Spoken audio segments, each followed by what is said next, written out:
আমরা চাঁদ মিয়াকে জন্য দোয়া করি। চাঁদ মিয়াকে আল্লাহ ভালো করুক। তার দুইটা সন্তান আছে, তারা যেন ভালো হয়। যেদিন আগুন লাগে সেদিনে আমরা এসেছিলাম, এসে দেখে গিয়ে এই ঘরটা আমরা করার জন্য সকলে মিলে প্রচেষ্টা চালাই এবং আমাদের সাংগঠনিকভাবে দলীয়ভাবে এটা করে দেওয়ার জন্য তাদেরকে প্রতিশ্রুতি দিই।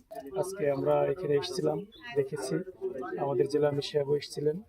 এসে আমরা তাদের এইগুলো দেখে তার যে লাগবে, বেড লাগবে, সেটাও কিনে দেওয়ার জন্য বলে দেওয়া হয়েছে। চৌকি সেগুলো আজকে চলে আসবে ইনশাল্লাহ। আজকে থেকে তারা ঘরে বসবাস করতে পারবে এবং তার যে টিউবওয়েলটি আছে সেটাও অকেজো হয়ে আছে, সেটাও এখানে হবে ইনশাল্লাহ। তো সব মিলাই আমরা সকলেই মানুষের জন্য কাজ করতে চাই। আমরা একে অপরে যদি সকলে মানুষের কল্যাণে কাজে এগিয়ে আসি, তাহলে আমরা সকলে মিলে একটা সুন্দর বাংলাদেশ গড়ে তুলতে পারবো।